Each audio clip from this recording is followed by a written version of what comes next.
Ladies and gentlemen, today marks a culmination of an incredible journey. The World Vape Show, a conference dedicated to the advancement of the vape category, tobacco harm reduction, and the latest innovations in this category. As we conclude this event, I'm honored to deliver this closing statement, a collaborative effort between the World Vape Show and our incredible panelists. First and foremost, I'd like to express my heartfelt gratitude to all the participation from our exhibitors, our speakers, and those who all attended. Your presence and active engagement have contributed to the success of this conference.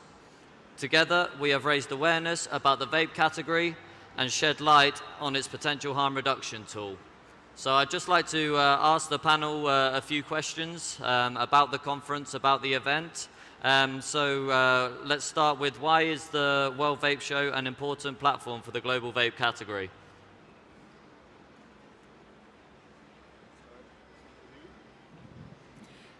Thank you. First of all, thank you again for an exceptionally well done show this year. It is the first one that I attend in this venue, and it is absolutely remarkable. The importance of coming together as an industry, but also bringing together experts in the regulatory and science field is further enhanced by the fact that until only a few years ago, in this very jurisdiction, in fact, vaping products were not allowed. And it is extremely important to understand that an informed public audience, but also collaboration among the industry and understanding of the range of availability of products truly shows that the industry has become a little bit more mature over the last 14 years or so since it has taken prominence, but also that there are new opportunities and new challenges in front of the industry. Yeah, I mean, it's great to be back. Definitely what you can see year on year is just the massive innovation that's still happening and new nicotine delivery products, which is great for consumers. And I think this is also why many consumers come to this fair, just to kind of see what else is there on the market, and retailers come to find new products for their customers. And that's all very encouraging. At the same time, there's these dark clouds globally on regulation and regulatory pushes that are driven by a lot of misconceptions on nicotine and tobacco harm reduction, and it's I think should be the main mission for the entire ecosystem. Okay, the products are here, consumer demand is there, but among public health advocates and regulators, there is still a lot to learn. Okay. I think the World Vape Show has become a place where people can meet and discuss how the industry can be better. And also the conference that is happening today, the debates that is bringing up more and more expertise and more industry players, health advocates, and soon enough government officials and media personnel. I think this will be the global platform where people will meet and discuss and even challenge the status quo. Today, as we repeat the information again, there are around $1.4 trillion spent on smoking-related diseases, and 8 million lives that has been lost every year for smoking. I think it's a time for a stand where legitimate companies, responsible manufacturers, and responsible scientific research center will come together to discuss how can we bring an end to smoking, and at the same time continue the research until we are sure 100% that these products will provide a hope for smokers who is losing their life for the smoking battle. Excellent. And your point on the conference, so why is the World Vape Show conference so important in the advancement of harm reduction? I think today, what we've seen today, yesterday, and the first day is first that the audience themselves are interested to hear more, and maybe they are interested to research more what they hear on the stage. Second, I think we had more industry experts and more scientific research personnel that is willing to go up here and challenge the status quo. And maybe they can say, I disagree with what you said. This is the only way that this dialogue will be transformed into viable solutions. If we continue to discuss these problems in closed doors, I don't think that we'll reach anywhere. Dialogue is important, research and scientific research is important, and that the main and the center of this is the smoker, who for maybe the millionth time today, I'm saying smoker is not a sinner. Smoker is a patient, is an addict that has to be in the center of all discussions when we are thinking about bringing an end to the smoking problem. In my opinion, you organizers have accomplished a great feat. Look at this beautiful conference venue, which is adjacent and contingent and contiguous with the show, with the exhibit floor, which means that consumers and everyone attending, retailers, consumers, the trade, the manufacturers themselves, actually benefit from the insights of the experts that you invited, and the access is free. They can come and look around, they can hear what's being said, they can ask questions. And in fact, I just want to emphasize, and I hope I can speak on behalf of of the other panelists, that we're all available to answer questions even after this show is over. We're all reachable via LinkedIn and so on, and of course we're very happy to make our knowledge available to all of you, with a view of having a better educated supply chain, a better educated body of regulators, and ultimately a better educated consumer. Okay, and looking ahead, so what are the key topics that need to continue to be discussed? Yeah, let me just start. I mean, I already alluded to the misconceptions that are out there from the side that does not acknowledge tobacco harm reduction yet as probably the most successful smoking cessation tool and policy that we have seen since smoking emerged about 100 years ago. But probably more from like industry and consumer side, it's also the understanding not to poke the regulatory bear and having some sound approach when it comes to private sector enforcement of age restrictions, and responsible behavior when it comes to compliance, but also on how you market flavors. I personally believe flavors are extremely important. 2/3 of vapers prefer non-tobacco flavors to tobacco flavor, but we should also do everything we can do from our side to not provoke further flavor bans. And that's like responsible branding, responsible naming of flavors. We've talked about this yesterday, because otherwise it will be very easy to make the argument to crack down further on the flavor profile of alternative nicotine products. I'd like to add one more thing. We as experts and also the industry, the manufacturers, must be sensitive to society trends and to the priorities and to the discussions surrounding things like sustainability, climate change, issues with recycling products and pollution and all of that. And to delay a discussion about those topics would be very harmful. Also, to prevent innovation or to stop innovation would actually not be good for the consumer, but also for the planet as a whole. So the more these kind of events, in fact, create avenues and opportunities for interaction, and hopefully in the future there will be government regulators and lawmakers attending at least the conference portion of the event. The more these interactions happen, the more we can come to a consensus where manufacturers can compete responsibly, but at the same time, we all work together for the greater good. I have to address the challenges that is faced today, that's facing the industry, where I do believe that high taxation and restrictive regulations will hinder innovation by a point of time, where manufacturers will not be able to invest more and fund more research and development and bringing in better products because of the higher restrictions that is there. All of this is leading to one of two either the user will relapse to smoking because smoking is cheaper and smoking is easier and smoking is available, and we already know that it's bad. Or people will go to illicit traded products where they are not tested, we don't know what is in it, and after all, they might not be, most probably, they're not compliant with the local rules and regulations. The conference, the show, the dialogue is important because it addresses these issues.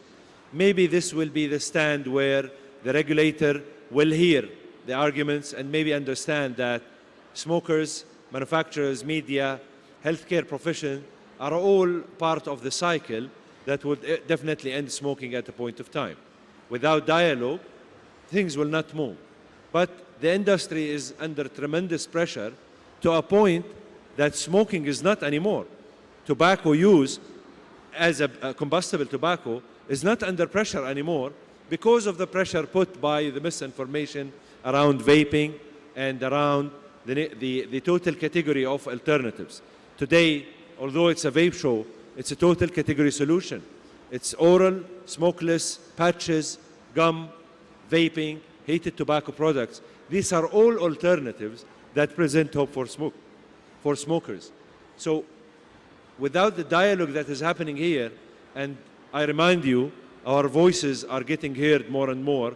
My voice, as an example, is getting higher by the year to make this kind of perceptions move away from the misinformation to the scientific data.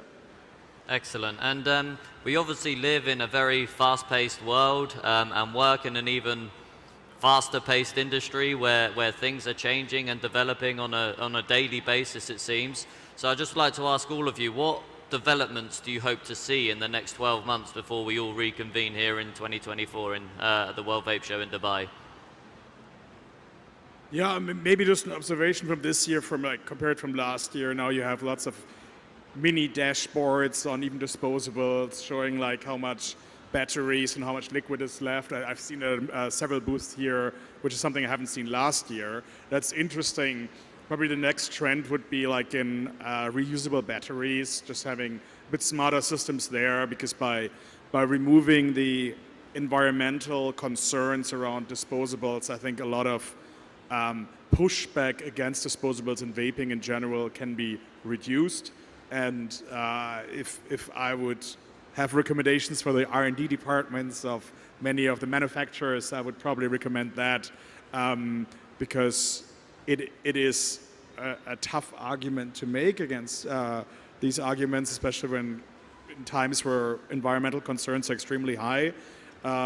Because right now I think the industry is battling, and consumers are battling, two different attack vectors, and that's the public health vector with its misconceptions, but then also an environmental attack vector with quite sound arguments why the waste management and the way how batteries right now are built in many of the products have lots of space to improve.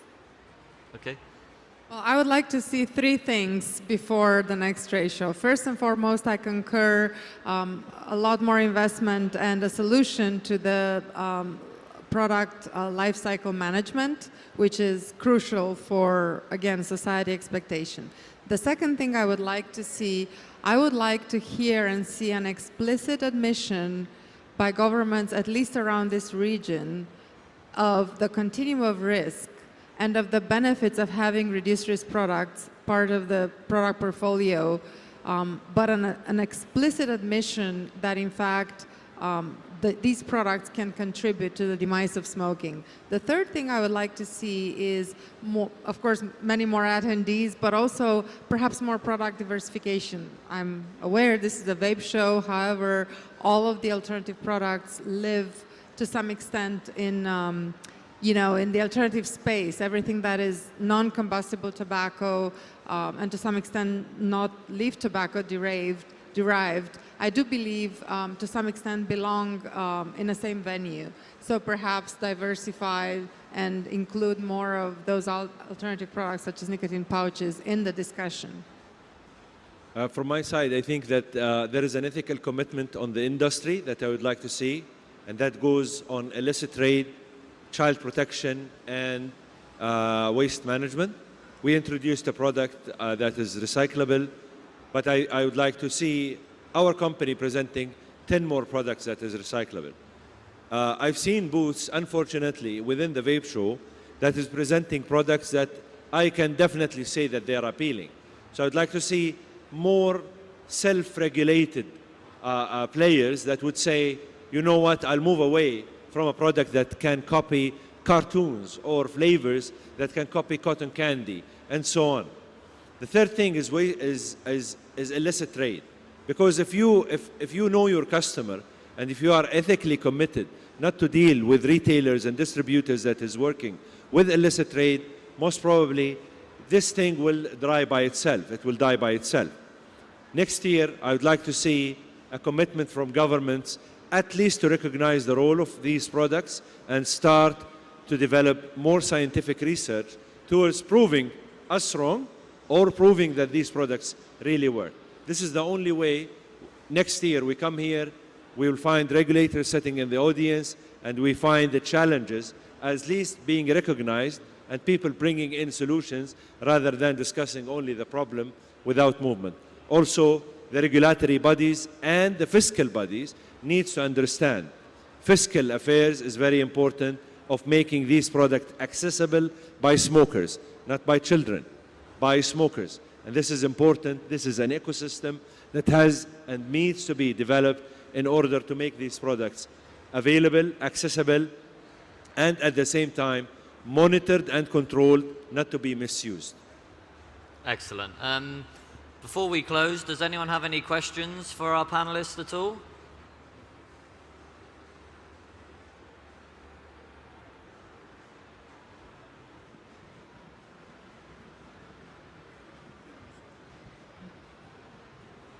Hi, thank you very much. I do have one question. It might be a silly question, but why would vape be not allowed where you can smoke in public places if it's actually quite safe to smoke? First of all, we have to understand that these products are intended to be used by adult smokers as a pathway to quit combustible cigarettes and then to quit nicotine altogether. That's number one.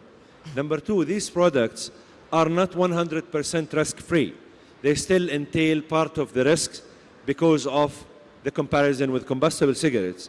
The reduction is around 95% according to Public Health England, but it's not 100% risk-free. These products are not intended to be used by minors, children, pregnant women, and people that has a heart condition because of the side effects that nicotine can cause, which is something that happens by nature. Nicotine is a chemical, addictive, and it's not intended to be used by vulnerable groups. By using these products in places where you'll find children and pregnant women, you might be causing part of the side effects that the science did not end completely. So the best way is to avoid using by these groups, and from my point of view, do not use these products near these vulnerable groups because it is the safe thing to do. Because this is a chemical compound and we do not know the full spectrum of it, so this is the ethical thing to do.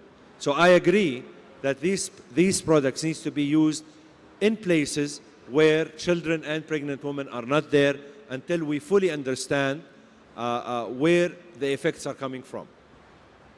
I can add also that various regulators in various countries have offered various explanations for why they do not allow vaping in public places. And I can say that at the beginning I was having concerns regarding the fact that, you know, if you prevent people from using a particular product, or if you force vapers to go in places where smokers smoke, it's really very inconvenient for the vapers. However, as a non-vapor and non-smoker myself, I also realized that as much as vaping products are less intrusive when used than smoking, obviously smoking smells bad and your hair smells, and you know, we're women, we care about those kind of things. The vaping products do have a smell. it's a perfumey smell. Maybe it's mango, maybe it's cherry, maybe it's something, but it can have an overpowering smell. And just imagine, especially a confined space where everybody starts using all kinds of flavors, even if we assume that the chemical impact is not meaningful, but there is an invasion of the private space of the other person if you blast them with whiffs of smoke. I personally, I'd like to share something very personal. When I sit on a plane and somebody eats next to me, I have a big problem with that because it's a smell that I don't necessarily need to feel at that moment in my life. But in particular, remembering that it's not one person vaping in some coffee shops and bars and restaurants, it's 200 people vaping at the same time, and all of a sudden, again, there is some kind of an interference with everyone else's public space, if you wish, or well-being or comfort. So as much as from a outcome point of view, yes, would it be desirable for vapers to, to be able to use the product more freely?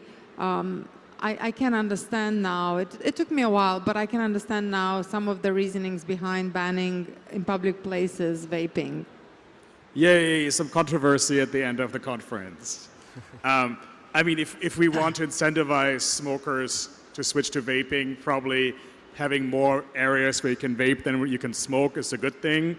I mean, everyone who has been at an airport with these terrible smoking booths, which are basically three-dimensional ashtrays. It's pretty annoying for a vapor, and then you see vapors somewhere standing in the corner elsewhere and like secretly vaping, or they have their little jewel or something like this. You can easily hide. I mean, not the big system. I think in the UK especially, there are companies that have actually a pro-vape policy in their offices because smokers have to walk outside and tend to take breaks, whereas if you allow someone to sitting at the desk and vaping, it should probably be a company decision. The same, if I go to people's houses as a vapor, I ask if it's okay to vape there, and I'm totally fine if they don't like it because of the flavors or the smell, but if they agree because they know it's not a smell that stays and it will not light up or activate the fire or smoke detector, that's probably something that might or should get more normalized, because actually it's good to normalize vaping and not stigmatize it as much as smoking, because we want people to give the opportunity and incentive to move away from smoking. So by putting it in the same category in terms of all sorts of regulations, we do not accelerate the process of moving people away from smoking. Yeah, we just a quick comment.